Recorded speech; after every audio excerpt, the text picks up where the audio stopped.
No, that's wrong. Dixie Diamonds 126. Edmonton, Metz, Isabella Falls, Dixie 712. All right, everyone. Balloony telepath to all of his major allies, save Dr. Rosier. Observation only, so no talking. Here we go. As he telepathically entered Brentsy's mind, allowing him and his friends to experience the world from BCB's perspective. Brentsy's eyes revealed an office similar in many ways to the two cells where Rosier and Jouet had been held, though the Portenberg's wall held two small windows, a wall with a dozen photographs of men and women in uniform dating back to 1917, and the desk and steel chairs were painted brown with tan accents rather than the white of the DGSE facility. Brentsy's eyes focused on the Army colonel, who, sitting opposite, ran his right thumb up and down the side of his chin with eyes narrowed. "Mr. Brentsy," the colonel said with a sigh, "while you do not have to answer my questions, if you repeat one more time, 'I am a citizen of the United States of America and I demand to be released to the custody of our embassy,' you will discover that my patience does have an end and that you have reached it. Flying a heavily armed aircraft within Australian airspace makes you a de facto terrorist, and therefore you have forfeited the right of being released to your embassy.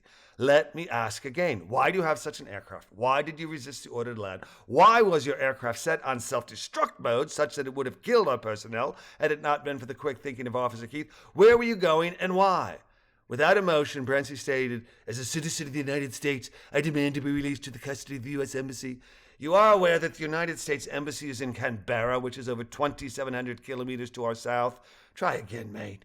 "As a citizen of the United States, I demand that the U.S. Embassy in Canberra is notified of my arrest, that I be released to the nearest U.S. consulate." "The nearest consulate, you pompous ignoramus, is in Sydney, and the difference between the two is negligible, so roughly 100K apart. You're not going anywhere unless you count a holding cell, which is where I'm about to have you placed until an ASIO agent arrives. You might not like that cell. You'll be housed with some of our, more rough-hewn gents, and they tend to dislike Yank puffs who think they own the world. Last chance. What'll it be? A little information or off you go?" "You should not threaten me, Colonel Patterson," Brentsy began. "Right," Patterson said, interrupting Brentsy as he pushed a button on his desk intercom and said, "Corporal Cavendish, please have the prisoner escorted to the brig until the ASIO agent arrives." "Yes, sir," a female voice replied. "Right away, sir." Rolling his chair back, Patterson put his feet up on his desk so the soles of his feet faced Brentsy. "Are you at all familiar with the Quran? I particularly like that Allah may reward the truthful for their truth and punish the hypocrites if he wills, or accept their repentance. That's Elazab or something or other. Little something I picked up. I don't know if you're the praying type, but you're about to be placed in a cell with the PREYING type. So if you do pray, you might want to do so on your way to the brig. We'll come fetch what's left of you when the ASIO arrives," he concluded with a nod as someone rapped twice on the colonel's door. "In," Patterson said. An MP with a clipboard under his left arm entered, saluted, and said, "Sir, here to escort the prisoner to the brig." Nodding, standing, returning the salute, then reaching for the clipboard, Patterson said, "He's all yours, Corporal Lee," as he took the clipboard and scrawled his signature at the bottom of a page. "Mind he doesn't get injured until Gardner signs that custody sheet," as he handed the clipboard back to Lee. "Good luck, Brentsy. You'll need it," as he literally wiped the palms of his hands on one another in dismissal. "You can't do this," Brentsy said. "I'm a citizen of the United States of America. I demand to be..." Simultaneous to Brentsy's protest, Patterson, while shaking his head, said, "Released to the custody of the U.S. Embassy." "You've made your desire very clear.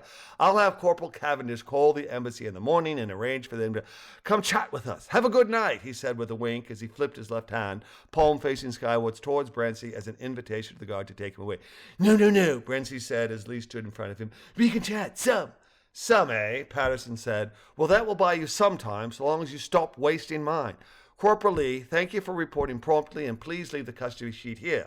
I may be seeing you soon." "Yes, sir," Lee said, saluting Patterson, receiving a return salute, then turning and exiting. "Now," Patterson said as the door closed, "what in the bloody name of civil air flight were you doing piloting an armed airship?"